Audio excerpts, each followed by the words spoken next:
അനുകരണകല അല്ലെങ്കിൽ മിമിക്രി എല്ലാവർക്കും താല്പര്യമുള്ള വിഷയമാണ്. നമ്മുടെ പ്രഗത്ഭരായ എല്ലാ മിമിക്രി താരങ്ങളും വീണു നമസ്കരിച്ചു കളയും ഈ മിമിക്രി താരത്തിന്റെ പ്രകടനം കണ്ടാൽ. നിർഭാഗ്യമെന്ന് പറയട്ടെ, ഈ താരത്തിന്റെ വിയോഗ വാർത്തയുമായാണ് കൗതുകലോകത്തിന്റെ പുതുവർഷത്തിലെ ആദ്യത്തെ പതിപ്പെത്തുന്നത്.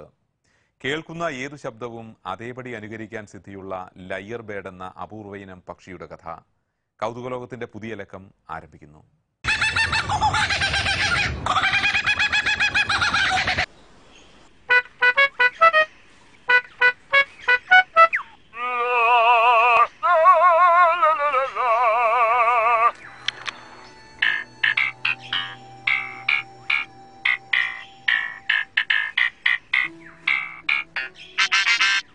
ഓസ്ട്രേലിയയിലെ അഡ്ലേഡ് മൃഗശാലയിലെ പ്രധാന ആകർഷണമായിരുന്നു ചൂക്ക് എന്നു പേരിലറിയപ്പെട്ട ഈ ലയർ പക്ഷി.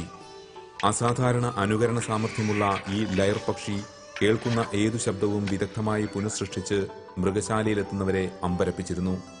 ലോറിക്കീറ്റ്, മാക്പീസ്, കൂക്കാബുറ തുടങ്ങിയ പക്ഷികളുടെ ശബ്ദമായിരുന്നു ചൂക്ക് ആദ്യകാലങ്ങളിൽ അനുകരിച്ചിരുന്നത്.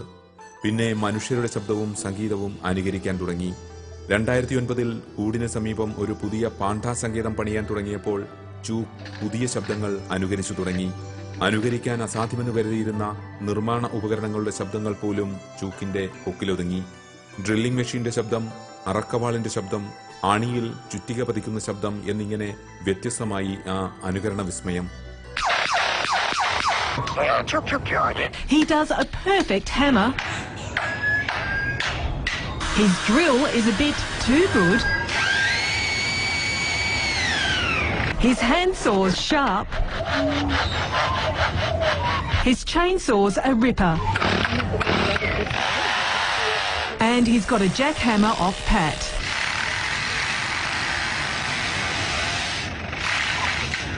പുരാതന ഗ്രീക്ക് സംഗീതോപകരണമായ ലയറിൽ നിന്നാണ് ലയർ പക്ഷികൾക്ക് ആ പേര് ലഭിച്ചത്.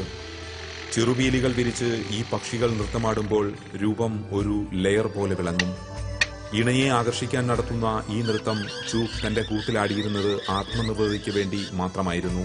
മൃഗശാല അധികൃതർ പലവട്ടം പരീക്ഷിച്ചെങ്കിലും ചൂക്ക് ഇണയിൽ താൽപര്യം കാട്ടിയില്ല. മനുഷ്യരോടായിരുന്നു ചൂക്കിന് ചെങ്ങാത്തമത്രയും. നിർമ്മാണ യന്ത്രങ്ങളുടെ ശബ്ദം അനുകരിക്കുന്ന ചൂക്കിന്റെ ദൃശ്യങ്ങൾ യൂട്യൂബിൽ വൻ ഹിറ്റായിരുന്നു. 10 ലക്ഷത്തിലധികം ആളുകൾ ഈ ദൃശ്യങ്ങൾ കണ്ടു. 32-ാം വയസ്സിൽ ഡിസംബർ 27-ന് ചൂക്ക് ഹംസഗാനം പാടി, അനുകരണമേതുമില്ലാതെ സ്വന്തം ശബ്ദത്തിൽ. ലെയർ പക്ഷികൾ ഈ പ്രായമെത്തും വരെ ജീവിച്ചിരിക്കുന്നതും അസാധാരണമായിരുന്നു. അഡ്ലേഡ് മൃഗശാലയുടെ പ്രധാന ആകർഷണമായിരുന്നു ചൂക്ക്. അനുകരണകലയിലൂടെ ലോകത്തെ വിസ്മയിപ്പിച്ച ചൂക്കിന് ഒരു സ്മാരകം ഉടൻ തന്നെ മൃഗശാലയിൽ ഉയരുമെന്ന് അധികൃതർ പറയുന്നു.